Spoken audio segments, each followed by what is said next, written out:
I want Cargill and the USDA up to date on the very real problems that face our agricultural system that warrant immediate attention, which is the antibiotics. To reduce the overuse of antibiotics, we must overtly shift to supporting plant foods that have nothing to do with feeding antibiotics to animals. This is a big one. Manure runoff is a threat to water quality and a tough one to regulate. By serving more beans, nuts, and seeds, and grains and veggies on Meatless Monday, we can markedly reduce the amount of manure generated. And isn't that just some darn innovation? You know, and we thought of that on our own. We didn't need the state legislature to write up their manure mitigation bill to find out about how helpful Meatless Monday is. Because we got hard-working nonprofits promoting plant-based foods through innovative and globally recognized conservation programs like Meat-Free Monday, like Vegan Options Every Day, like Factory Farm Free Friday. And what are we going to do about Roundup? The news about its prevalence in the environment is alarming. As you know, Roundup is used to grow feed crops, like soy that gets fed to chickens. A slight adjustment with Meatless Monday, Factory Farm Free Friday, reduces the need for these feed crops and is an opportunity to diversify our menus and diversify our crops, to not be dependent on these chemicals that are shown to be carcinogenic. That's why we support the work of the Organic Consumers Association to bring attention to the overabundance of glyphosate in the environment. In Cargill, you can make a difference throughout your supply chain by saying you don't want to be distributing this Roundup Ready GMO garbage anymore, that you don't want to be contributing to our bees' decline, the decline of pollinators that's coming because of the neonicotinoid pesticides that President Obama is dragging his feet when it comes to the neonics. And our bees need that over. Why would we not want to give the signal immediately to protect our pollinators? The truth is we need overall efficiency measures and emissions reductions in agriculture. Eating less meat, eating no meat, going vegetarian, go vegan is a step that's scientifically proven to reduce greenhouse gas emissions, reducing the output of particularly heat-trapping gases, methane and nitrous oxide. Conserving fossil fuels for uses more salient to human survival than livestock production. And these are the resource constraints that our nation faces. This is the truth that has to come from somebody. It's not coming from the USDA.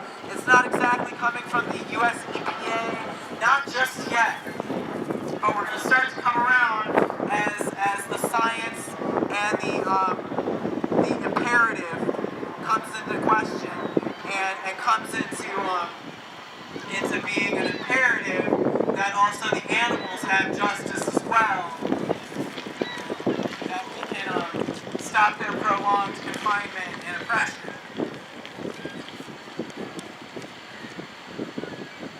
So it's very important to also touch on water scarcity. Animal agriculture has a lot of water, and a modest effort at dietary diversity like Meatless Monday conserves water. Again, for uses more important to human survival than livestock production. At a time when we are burying frack waste in perpetuity in these injection wells, we've got some choices to make, America, and just regulating the manure without talking about less killing, without talking about less meat meaning less manure and less poop and less mess in our waterways. We got to start talking about these things if we're going to be just haphazardly using water like this and then abusing the water when it gets into the dead zones and the discharges. So we must demonstrate the resource stewardship that our era demands so that we can forestall complications when it comes to droughts. And now let's quickly talk about the speed of the slaughter lines. if Meatless Monday, or Factory Farm Free Friday, or just robust changes that Cargill can support, absolutely, we're going to slow down the slaughter lines, we're going to have less rapes, less mutilations, less need for these rapes and mutilations that the animals undergo for just no good reason, just for a snack. And then sometimes the kids and the schools end up just throwing this food away, and there's food waste. And how can we say that we're being stewards when this resource-intensive food that is produced in these rather in these overtly destructive manners is just ends up wasted? You know, we gotta forestall these. I'd much rather have kids wasting on some lentils than having animals die for it. All right, so let's talk about the confined animal feeding operations, because they smell and they reduce rural property values in their vicinities, and the dangerous pathogens that leave the CAFOs are endangering public health.